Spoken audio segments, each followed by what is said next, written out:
Quatrième jour de grève, Pierre Kupferman à la SNCF et la CGT, c'est un des thèmes autour de ce conflit qui tente de mobiliser ses troupes pour faire converger les luttes. Oui, la convergence des luttes, c'est effectivement le souhait de la CGT, avec d'un côté là un appel à la grève à la RATP. Le préavis débute ce soir à 22 h, il se termine samedi matin.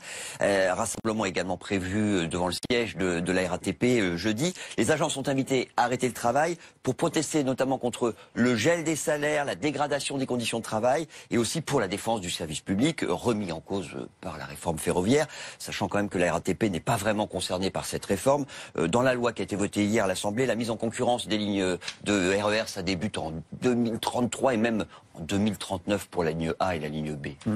Alors, Emmanuel Macron disait ne pas croire à la coagulation des mécontentements, mais demain, il y a le secteur de l'énergie qui va se mobiliser aussi à l'appel de la CGT. C'est vrai, avec un mouvement assez original. À la SNCF, on a la grève en pointillé. Là, c'est les actions ciblées. À partir de demain et jusqu'au 28 juin, la CGT Mine Énergie appelle ses adhérents à couper le courant dans les entreprises qui licencient et à rétablir le gaz et l'électricité dans les foyers qui sont victimes de coupures pour impayés. Le syndicat envisage même de empêcher les nouveaux compteurs Linky de communiquer les informations aux fournisseurs. Effectivement, c'est original.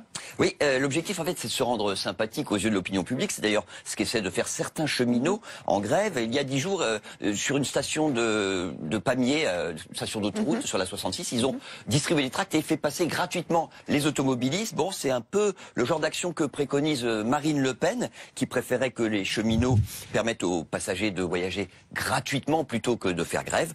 Rappelons juste que tout ça c'est illégal. La justice a tranché sur le sujet. La grève de la gratuité, ça n'est pas autorisé et donc c'est sanctionné.